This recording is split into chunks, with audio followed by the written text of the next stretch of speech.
Hello students, मेरा नाम doctor Gajendra पुरोहित है और आज हमारे साथ है डॉक्टर तनु जैन मैम, जो कि यूपीएससी फील्ड में एक जाना माना नाम है। और आज हम जानेंगे कि जो भी स्टूडेंट्स अपना ग्रेजुएशन कर रहे हैं, बीएससी या बीटेक या कोई भी और ग्रेजुएशन कर रहे हैं और इस फील्ड में लाइक यूपीएससी फील्ड में अपना करियर बनाना चाहते हैं, तो आज कुछ क्वेश्चंस मैं मैम से पूछूंगा और मुझे लगता है कि इस वीडियो के माध्यम से आपके बहुत सारे डाउट्स यहाँ पे सॉल्व होने वाले हैं कि आप अगर इस फील्ड में करियर बनाना चाहते हैं तो क्या क्या आपको करना चाहिए और किन बातों का ध्यान रखना चाहिए। So welcome to this session ma'am. Thank you so much. So my first question is कि what is the right time to start UPSC like exam preparation? Just after 12th. Just after 12th, from the first year? From the first year itself. Because graduation is the time when you can have maximum time for preparing for any competitive exam. Because after 12th, so generally people do BA, BSc, BCom, BTech, any of the graduations. I have interacted with many students and I have found that they only study 15 days before exam. Most of the time. Yeah, you're right. 15 days before exam, and many or more optimistic ones maybe 20 days. So what about the rest of the time? So most of the productive young time that they have is sometimes wasted in some activities, and I always colloquially call it chai tapri. Yeah. कि चाय टपरी पे जाके बच्चे गप्पे मार के ये सबसे इम्पॉर्टेंट टाइम वेस्ट कर देते हैं। Yeah, और फिर बोलते हैं कि हमारे पास टाइम नहीं है। फिर हमारे पास टाइम नहीं, और फिर वरना फिर ग्रेजुएशन के बाद ध्यान आता है ना। आँख खुलती है जैसे ही ग्रेजुएशन कंप्लीट हो जाती है, बीएससी हो गई, बीए हो गई या बीकॉम हो गई, बीटेक हो गई, उसके बाद लगता है अब क्या करें। अब ऑप्शन है या तो हायर एजुकेशन में जाएं, एमए एमबीए करें, लेकिन उसके लिए फिर कॉम्पिटिटिव एग्ज़ाम है, या फिर यूपीएससी करें। अब यूपीएससी, एसएससी, पीसीएस, ये सब कॉम्पिटिटिव एग्ज़ाम है, या फिर जॉब करें। जॉब के लिए फिर आपको स्किल्स आने चाहिए। तो यानी कि हमारे पास जनरली देखा जाए ओवरऑल 3-4 ऑप्शंस बनते हैं।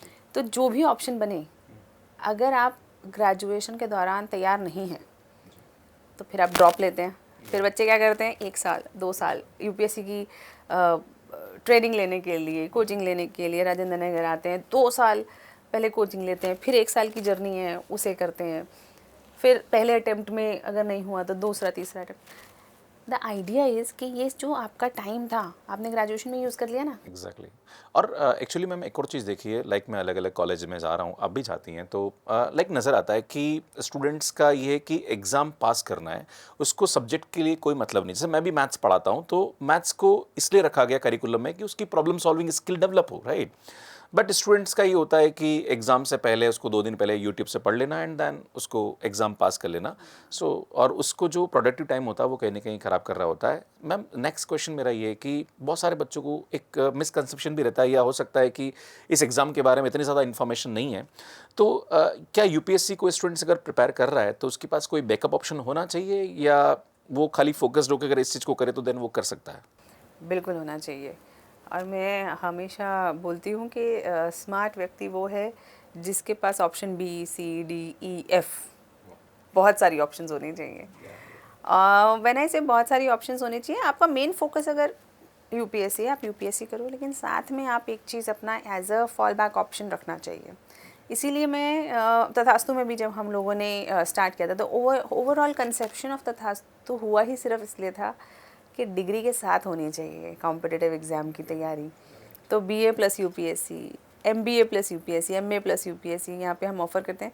The whole idea is this कि बच्चा यूपीएससी जैसे एग्ज़ाम की तैयारी अगर खाली बैठ के कर रहा है तो रिस्क है, लेकिन अगर वो उसे किसी डिग्री के साथ कर रहा है, किसी और प्रोग्राम के साथ कर रहा है, सपोजिटली वो एआई का कोर्स कर रहा है, वो मार्केटिंग का कोर्स कर रहा है, साथ में यूपीएससी की प्रिपरेशन हो रही है। मैम एक क्वेश्चन मेरा और बनता है कि ठीक है, जो स्टूडेंट्स दिल्ली आके प्रिपेयर कर रहे हैं उनके लिए तो चलो ठीक है, ऑफलाइन का एक ऑप्शन बनता है, बट अगर कोई स्टूडेंट ऐसा है जो कि ऐसी जगह रह रहा है जहाँ पर उसके पास रिसोर्सेज नहीं है और वो अपना ग्रेजुएशन कर रहा है, लाइक जैसे हम एनआईटी वारंगल गए, या फिर ऐसे स्टूडेंट जो कि ऐसी जगह रह रहे हैं जहाँ पर उनके पास रिसोर्सेज नहीं है, ऑफलाइन कोई ऑप्शन नहीं है, तो क्या ऑनलाइन ऐसे कोई ऑप्शंस हैं जहाँ पर ये सब बेस्ट मिल जाता है? और ख़ास करके जो ऑप्शनल की बात करी जाए तो ऑफलाइन में थोड़ा सा अच्छा बेस्ट कंटेंट मिलता है, ऑनलाइन में थोड़ा सा चैलेंजिंग होता है, तो लाइक इसके बारे में आप क्या सोचती हैं? ऑनलाइन सब अवेलेबल है, सब कोर्सेज आजकल ऑनलाइन अवेलेबल हैं और मुझे लगता है कि जितनी रीच और पेनिट्रेशन आजकल ऑनलाइन और यूट्यूब और इन सब प्लेटफॉर्म्स की हो रही है उतनी किसी की नहीं। तथास्तु भी ऑफर करता है ये सारे प्रोग्राम्स ऑनलाइन, बट ऑनलाइन के साथ सबसे बड़ी परेशानी क्या है? डिसिप्लिन नहीं मेंटेन होता बच्चे का। Consistency and discipline is very important. Very important. हम ये मतलब मैंने ये पर्सनली रियलाइज़ किया कि बच्चे के अंदर शिद्दत होनी चाहिए, क्योंकि क्या होता है वरना 2 दिन की क्लास मिस हुई, वो असलियत में अगर 2 घंटे की भी क्लास है तो 1 दिन की क्लास मिस होने पे 4 घंटे देखनी होगी और 2 दिन की मिस होने पे 6 घंटे देखनी। एक्सपोनेंशियली बढ़ता रहता है। एक्सपोनेंशियली बढ़ता है और अगर बैकलॉग बढ़ गया तो प्रॉब्लम आती है। तो इसीलिए मतलब मैंने बहुत स्ट्रिक्टनेस के साथ इंश्योर कर रखा है कि हमारे यहाँ जितने ऑनलाइन स्टूडेंट्स हैं सबकी attendance have to be monitored. अगर वो क्लासेस मिस करें तो इमीडिएट फ़ोन कॉल वगैरह करके हम पूछते हैं कि भाई क्यों मिस कर रहे हो, क्योंकि एक बार बच्चे का बैकलॉग हो गया ऑनलाइन में फिर वो पिछड़ जाता है। राइट। मैम एक और क्वेश्चन मेरा ये है कि नॉर्मली जो यूपीएससी का करिकुलम है उसके अंदर आर्ट्स वाले स्टूडेंट्स के लिए थोड़ा सा एज होता है, बट जो स्टूडेंट साइंस के लाइक बीएससी और बीटेक वाले स्टूडेंट्स हैं, कहीं ना कहीं साइंस बैकग्राउंड के स्टूडेंट्स उनका ठीक है अच्छा लॉजिकल होता है और वो कर लेते हैं, पर क्या उन लोगों के लिए थोड़ा सा डिसएडवांटेज रहता है या ऐसा नहीं है, हो जाता है? तो बिल्कुल कोई एडवांटेज डिसएडवांटेज नहीं है। UPSC is an equaliser. अगर आर्ट्स वाले बच्चों को मेंस आंसर राइटिंग में थोड़ी मदद मिल जाती है, क्योंकि वो उन्होंने एग्ज़ाम्स वगैरह दिए होते हैं, तो उन्हें थोड़ा फ़ायदा मिलता है। लेकिन उसी के ऑपोजिट में आप देखिए कि सी सैट के अंदर सी सैट है जहाँ पे लॉजिकल रीजनिंग और ये सारे क्वेश्चंस मैथ्स आता है, और इवन हमारे पास साइंस एंड टेक जैसे सब्जेक्ट्स हैं, इकोनॉमी जैसे सब्जेक्ट्स हैं जहाँ पे बीए वाले बच्चों को थोड़ी मुश्किल आ सकती है, लेकिन बीटेक एंड बीएससी जो साइंस बैकग्राउंड से हैं उनके लिए थोड़ा आसान हो जाता है। सो आई थिंक किसी को एडवांटेज डिसएडवांटेज नहीं है, what ever background you have, what ever it depends कि आप एक बार यूपीएससी में एंटर करने के बाद अंदर आके कितनी मेहनत करते हैं। मेरा नेक्स्ट क्वेश्चन आपसे ये है कि कोई भी स्टूडेंट्स यूपीएससी की प्रिपरेशन कर रहा है, चलो फर्स्ट पेपर तो निकाल लेगा, राइट, प्रीलिम्स तो नॉर्मली स्टूडेंट्स मेहनत करके करता है, बट जो ऑप्शनल होता है वो कहीं ना कहीं चैलेंजिंग होता है।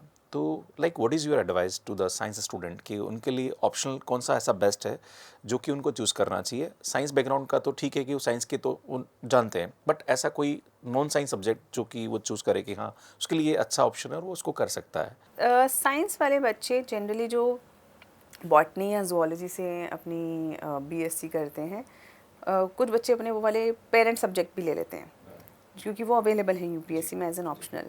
बट अगैन यूनिवर्सिटी में अलग ढंग से पढ़ाया जाता है और ऑप्शनल में थोड़ा अलग ढंग से पूछा जाता है, तो थोड़ा सा ओरिएंटेशन उन्हें चेक करना चाहिए। प्लस हाँ, ऑप्शंस थोड़े से साइंस वालों के लिए कम हो जाते हैं क्योंकि बहुत लोग अपना पेरेंट सब्जेक्ट नहीं लेना चाहते हैं। तो कुछ जेनरिक ऑप्शनल्स हैं, जैसे कि फ़िलासफ़ी पढ़ाती हूँ मैं, सोशियोलॉजी, पॉलिटिकल साइंस, एंथ्रोपोलॉजी, जिनके पास बायो है वो लोग एंथ्रोपोलॉजी भी प्रेफर करते हैं। उसी तरह से पब्लिक एडमिनिस्ट्रेशन, ये 3 4 5 बड़े जेनरिक से ऑप्शनल्स हैं जो किसी भी बैकग्राउंड का बच्चा ले सकता है। साइकोलॉजी अगेन जो किसी भी बैकग्राउंड का बच्चा ले सकता है और इसके अंदर अगर मेहनत करे तो उसे क्लियर कर सकता है। मैम आपके काफ़ी वीडियोस वायरल हुए और मैंने भी देखे और मेरी वाइफ आपकी बहुत बड़ी फ़ैन भी है, वो बताती है कि हाँ मैं बोला कि मैं मिलने जा रहा हूँ मैम से, तो बोले नहीं बहुत अच्छे मैम, और जब मैंने स्टेटस भी लगाया आपके साथ तो लाइक मुझे काफ़ी लोगों ने रीच किया कि अरे वाह मैम से मिले हो, तो थैंक यू। एंड मैम जो स्टूडेंट्स ग्रेजुएशन कर रहे हैं और ख़ास करके बीटेक या बीएससी वाले स्टूडेंट्स का इंटरव्यू देने जाते हैं फॉर प्लेसमेंट और पीएचडी के लिए भी बहुत सारे स्टूडेंट्स अपीयर होते हैं, तो क्या इंटरव्यू में क्या क्या चीज़ें ध्यान रखनी चाहिए? लाइक आप क्या देखती हैं जब भी किसी स्टूडेंट्स को आप इंटरव्यू के लिए आता है, तो क्या क्या कैरेक्टरिस्टिक उसमें होनी चाहिए? इंटरव्यू में बच्चे के कम्युनिकेशन स्किल्स मुझे लगता है सबसे इम्पॉर्टेंट चीज़ है। दूसरी इम्पॉर्टेंट चीज़ है उसकी बॉडी लैंग्वेज। कई बार आप देखिए कि शब्द कुछ और बोल रहे होते हैं और बॉडी लैंग्वेज कुछ और ही बता देती है। और तीसरी चीज़ कि जो वो बोल रहा है वो कितना सेंस बना रही है बात, कितना लॉजिक है उस बात में। ये 3 पैरामीटर्स बहुत ही मुझे लगता है इम्पॉर्टेंट होते हैं। जैसे कम्युनिकेशन स्किल्स की अगर हम बात करें तो कौन से शब्द इस्तेमाल हो रहे हैं, किस सीक्वेंस में हो रहे हैं, है ना, क्या वो बात की एसेंस को पकड़ पा रहा है। कई बार ऐसा होता है आपने पूछा कुछ, बच्चे ने जवाब दिया कुछ, यानी कि उसकी लिसनिंग अच्छी नहीं है। So it's not just about speaking, it's also about listening, understanding the question and then giving out the answer. Body language जैसे कि कई बच्चे बड़ी शिवर कर लेते हैं या बड़ा हाथ वाथ मूव करते रहते हैं तो थोड़ी नर्वसनेस झलक जाती है. कई बार बच्चे की बॉडी लैंग्वेज देख के समझ में आता है कि झूठ बोल रहा है ना, सोच कुछ और रहा है, बोल कुछ और रहा है. तो शब्दों से भी ज़्यादा इम्पैक्ट आपकी बॉडी लैंग्वेज का पड़ जाता है. और लास्टली कि आपको कितनी नॉलेज है अपने कंटेक्स्ट की, जैसे करंट अफेयर्स में क्या चल रहा है या देश विदेश में क्या चल रहा है या क्या आपकी ऑब्जर्वेशन स्किल्स कैसी हैं, ये सारी चीज़ें इंपॉर्टेंट हो जाती हैं. और बट लास्ट में मैं आई विल जस्ट से कि ये एक ऐसी जर्नी है जिसे लगातार इम्प्रूव करना होता है. Keep improving. आप जैसे जैसे इम्प्रूव करते जाएंगे इंटरव्यू स्किल्स अपने आप इम्प्रूव हो जाएंगे. मैम एक छोटा सा क्वेश्चन और है मेरा कि जो लाइक आपने यूपीएससी क्रैक किया एंड फिर आप पढ़ा भी रही हैं यहाँ पे, तो आपको क्या लगता है कि जो यूपीएससी का करिकुलम है लाइक प्रीलिम्स है, देन उसके बाद ऑप्शनल, उसके बाद फिर इंटरव्यू होता है, आपको क्या लगता है इसको थोड़ा और चेंज होना चाहिए या ये ओके है, इसमें सभी चीज़ें पता लग जाती है, या कुछ लोगों के लिए एडवांटेज है या कुछ लोगों के लिए डिसएडवांटेज है? इसके बारे में आपका क्या लाइक ओपिनियन है? मुझे लगता है पीएससी का सिलेबस बहुत अच्छा है. मतलब सिलेक्शन और जॉब तो अलग चीज़ है ना. This is one of the aspects. But मुझे ऐसा लगता है कि personally I really like it. बाकी आप किसी भी स्ट्रीम में देखिए, बच्चे को एक ही चीज़ पता चलती है. मुझे याद है जब तक मैं अपना बीडीएस कर रही थी, आई एम डेंटल सर्जन, सो जब तक मैं अपनी वो पढ़ाई कर रही थी मुझे कुछ नॉलेज नहीं थी कैसे बैंक्स ऑपरेट करते हैं, इकॉनमी के बारे में क्या क्या चीज़ें होती हैं ना, वो प्राइस फ्लक्चुएशन, इन्फ्लेशन और ये फॉरेन एक्सचेंज कि भाई WTO का क्या मतलब है. उसी तरीके से पॉलिटी के बारे में बहुत कम अंदाज़ा था. State subject, centre subject, fundamental rights. Similarly, internal security, history, world history. We can learn so much from world history. और हमें खुद की हिस्ट्री बहुत कम पता है. हाँ एग्जैक्टली, बहुत सारी चीज़ों को. तो और geography. Now when we go somewhere, जैसे अभी हाल ही हम तेलंगाना गए थे, तो वहाँ पे भी मतलब हम पत्थर देख रहे हैं तो वो दिमाग में ज्योग्राफी चल रही है, अरे देखो ये वाला पत्थर यहाँ पे मिलता है, यहाँ पे ये होता है, वो होता है. So the kind of opening of mind there is in UPSC preparation, it's phenomenal. और मुझे लगता है कि प्रिपरेशन अपने आप में बहुत वर्दी है. रिस्क है, सब कुछ है, पर प्रिपरेशन बहुत अच्छी है. अच्छा मैम, एक और क्वेश्चन यहाँ से बनता है कि आपने अपनी प्रिपरेशन कैसे स्टार्ट करी और आपको क्या चैलेंजेस आए और कैसे आपको लगा कि मुझे इस फील्ड में जाना चाहिए? इस फील्ड में मैं तो बहुत सडनली आ गई इस फील्ड में. ऐसा बहुत कुछ प्लान नहीं था, बहुत कुछ पता नहीं था. जस्ट आउट ऑफ कि सिविल सर्वेंट्स को बड़ी रिस्पेक्ट मिलती है, इस अट्रैक्शन से मैं एंटर करी. बाद में मुझे सिलेबस से प्यार हो गया, मुझे पसंद आ गया सिलेबस के, कितना अच्छी नॉलेज हमें मिल रही है, वो क्यूरियोसिटी मुझ में डेवलप हो गई. और जो चैलेंजेस तो बहुत सारे आते हैं and they are not unique to me. मुझे ऐसा लगता है कि आप कोई एक बड़ा एग्ज़ाम देने के लिए सोचते हो, उस भर से चैलेंजेस आपकी तरफ अट्रैक्ट हो जाते हैं. तो बहुत चैलेंजेस आते हैं. फाइनेंशियल चैलेंजेस होते हैं, सपोर्ट चैलेंजेस भी होते हैं कईयों के साथ. तो मतलब मेरे साथ भी कुछ चैलेंजेस रहे, बट मुझे ऐसा लगता है कि they were part of the journey, है ना. नथिंग वेरी यूनिक जो मैंने ऐसा, मतलब है ना, मुझे लगता है कि हमारी जो परेशानी होती है ना, वो हमें ज़्यादा सोचनी नहीं चाहिए. जितना हम सोचते हैं वो बढ़ जाती हैं. और वो ये कि रात जितनी अंधेरी होती है सुबह का आराम तो नहीं अच्छा रहता है. हाँ ठीक है, challenges were there but it's okay. Ma'am आपके बारे में मैंने सुना है लाइक आपने लाइक 11th-12th में आपका मैथ्स भी था और बायोलॉजी भी था. तो मैथ्स के बारे में आप क्या सोचती हैं और आपका लाइक क्या पॉइंट ऑफ व्यू है कि जो स्टूडेंट्स लाइक मैथ्स फील्ड में अपना डोमेन में हैं, तो उनके लिए आपकी क्या एडवाइस, और मैथ्स के बारे में आप क्या सोचती हैं? मुझे लगता है maths is a very essential subject. Very natural, logical and very essential. मैंने 12th के अंदर लिया भी है, PCM भी इसीलिए ही लिया था कि मुझे ऐसा लगता है कि मैथ्स जितना यूज़फुल सब्जेक्ट बहुत कम है. आप हर फील्ड में देखिए, अल्टीमेटली आप किसी भी फील्ड में जाएंगे, एक लेवल पे तो आपको मैथ्स करना ही पड़ेगा. CSAT इंट्रोड्यूस जो हुआ है वो इसीलिए तो हुआ है कि maths has to be one of the competencies of an officer, जो कि आपकी लॉजिकल स्किल. हाँ बिल्कुल. और आपको है ना अंडरस्टैंडिंग देता है, मुझे लगता है यूनिवर्स की. है ना। मैथ्स पढ़ने वाले आदमी का दिमाग बड़ा चलता रहता है डिजिट्स में, नंबर्स में, डेटा में। आप फिलोसफी पढ़ाती हैं तो मैथ्स वाले थोड़े फिलोसोफर भी होते हैं, लाइक थोड़ा सा so it's connection with the maths and philosophy. Absolutely, मतलब the conceptions of pi, zero, infinity, they are philosophical in nature. तो मैं जब फिलोसफी पढ़ाती हूँ तो उसमें कॉन्सेप्ट आता है फिलोसफी ऑफ रिलीजन में, उसमें कंसेप्शन आता है कि गॉड इज़ इनफाइनाइट। तो वो जो इनफाइनाइट है वो कितना इनफाइनाइट है, और अगर आपने उसे कह दिया तो क्या वो फाइनाइट हो गया, है ना। और infinite into infinite, it's again infinite. So the kind of philosophical meaning it has, it's very profound, very profound. Or I'm also very much inspired by the ancient Indian wisdom of maths. मतलब मैं जब भी उसके बारे में पढ़ती हूँ, मेरा मतलब हर बार मैं ना एस्टॉनिश हो जाती हूँ। जैसे हनुमान चालीसा की ही एक लाइन है, दोहा है ना, डिस्टेंस बताता है। डिस्टेंस बताता है। तो वो डिस्टेंस बताता है कि यहाँ से सूर्य की धरती से सूर्य का डिस्टेंस कितना है। तो वो अपने आप के अंदर फिनोमिनल है। उस समय में इस बात को बता पाना, और वो भी सच इन सच अ पोएटिक मैनर, ब्यूटीफुल।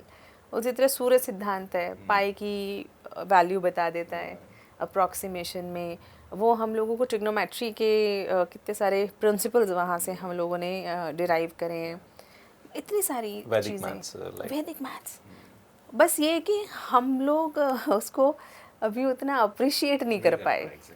और न ही हमारा एजुकेशन सिस्टम इन सब चीज़ों के लिए इतना अप्रिशिएशन, लाइक आप देखोगे तो बहुत कम चीज़ें ऐसी जो कि एजुकेशन सिस्टम में है अभी इन सब चीज़ों को लेके, जो कि होना चाहिए। मतलब सोचिए ना कि रामानुज ने उस समय में इतनी कम उम्र में और इतने कम रिसोर्सेज और सपोर्ट के साथ उस टाइप का मैथ्स किया, जो अपने आप में हिस्ट्री बना गया। और आज जब हमारे बच्चे हैं तो कहीं ना कहीं शायद वो उस टाइप की एक्सीलेंस वाले काम कम कर पा रहे हैं, या तो हमने ही उन्हें बहुत ज़्यादा मटीरियलिज्म की तरफ धकेल दिया है। अभी जैसे कुछ बच्चों ने मुझे बोला भी सही कि लाइक कि क्यों हम लोग रिसर्च में इतना अच्छा नहीं कर पा रहे हैं, क्यों हम स्पोर्ट्स में इतना अच्छा नहीं कर पा रहे हैं, बिकॉज ऑफ कि हम अपनी बेसिक नीड्स से ही इतना परेशान है कि हम उन चीज़ों में दिमाग ही नहीं लगाते हैं। लोग अगर नीड सेटिस्फाई हो जाए ना एक बार कि हाँ चलो ठीक है ये हो गया, देन रिसर्च में स्टूडेंट जा सकते हैं या फिर स्पोर्ट्स में स्टूडेंट जा सकते हैं। तो ये कहीं और मुझे लगता है माइंडसेट का भी एक रोल है। या दिस इज ऑल्सो इम्पोर्टेंट। हाँ, रिसोर्सेज तो पहले भी बहुत ज़्यादा नहीं थे। अरे बहुत कम थे, अभी तो बहुत कुछ हो गए। हाँ, अभी तो फिर भी है, पर माइंडसेट था। मतलब उस वक्त पे जैसे जो जिसको करना है ना वो करता था, वो उसको लगता था वो मेरा खुद का पर्पज़ है। जैसे कि बहुत सारे लोगों का सवाल ये रहता है आपने सिविल सर्विसेज क्यों छोड़ी, सिविल सर्विसेज छोड़ के टीचर कौन बनता है। बड़ा बन चाहिए उसके लिए। नहीं, दिस इज़ लाइक कि हम ये बात वैल्यू कर रहे हैं, हम लोग यहाँ तो ये कह रहे हैं कि civil services is a better profession than teaching, है ना। ऐसा कहने की कोशिश है। अगर ये सवाल आ रहा है तो इससे ये कहने की कोशिश है, एक परसेप्शन क्रिएट किया, ये परसेप्शन क्रिएट करा जा रहा है। लेकिन असलियत में तो देखें कि isn't role of teacher much broader and much more wide than any civil servant or any other profession for that matter, because teaching is something which can create and impact students. तो वो mindset हो गया कि आप जो करना चाहते हो वो नहीं, जो सोसाइटी चाहती है पहले वो करो। अब मैम एक क्वेश्चन और बनता है मेरा कि लाइक मैं भी काफ़ी अलग अलग बच्चों को पढ़ाया और मेरे को लगभग 18 से 19 साल का टीचिंग एक्सपीरियंस है। मेरे बहुत सारे बच्चे जो कि अलग अलग कंपनी में प्लेस्ड हुए हैं, उनकी इच्छा होती है कि सर हमें एंटरप्रेन्योर बनना है, राइट सर, बस थक गए सर। तो लाइक आपने भी जॉब छोड़ा and then you started your own like system and आप काफ़ी स्टूडेंट्स को गाइड कर रही हैं। तो ये जर्नी आपकी कैसी रही और कैसा लगता है आपको as an entrepreneur? I'll say कि I am still learning. It is very accidental. In essence, to the core, I am a teacher. And at the core, I am a teacher. All other activities associated with Tathastu or any other enterprise, whatever I am part of, that is incidental and accidental. तो वो मैं सीख रही हूँ और कर रही हूँ, सीख रही हूँ और कर रही हूँ। Teacher is a good learner. हाँ, so because हाँ वही, it's a teacher is a good learner, so I'm learning. So I will not say I'm a very seasoned entrepreneur, but yes, I'm learning. मैं एक last question है because I am from the maths background, so maths optional कहीं ना कहीं students के लिए रहता है कि, और लाइक हमने काफ़ी अच्छा कंटेंट इस पे अपलोड कर रखा है, मैथ्स ऑप्शनल के काफ़ी सारे वीडियोस स्टूडेंट्स को मिल जाते हैं। सो मैथ्स ऑप्शनल अगर कोई स्टूडेंट्स लेना चाहता है तो उसके लिए आपकी क्या एडवाइस है, कैसे वो इसको लाइक परसू कर सकता है, और क्या उसके लिए अच्छा ऑप्शन बनता है या नहीं? जिस किसी को मैथ्स से प्यार है और उसको जिसे कहना चाहिए कॉम्पिटेंसी है, तो मुझे लगता है maths is a very good optional, because काफ़ी अच्छे नंबर देता है। थोड़ा लेंदी है, यूपीएससी सिलेबस के हिसाब से थोड़ा लेंदी है, प्रैक्टिस मांगता है और डेडिकेशन मांगता है, of course with a good teaching support, क्योंकि वहाँ पे प्रॉब्लम्स में फंस गए तो एक आदमी चाहिए जो निकाले वहाँ से, नहीं तो वो एक है ना स्टक पॉइंट भी बन सकता है। तो मुझे लगता है अगर आपका सच में इतना इंटरेस्ट है तो फिर then you should go with maths, but don't go with maths if you are unsure.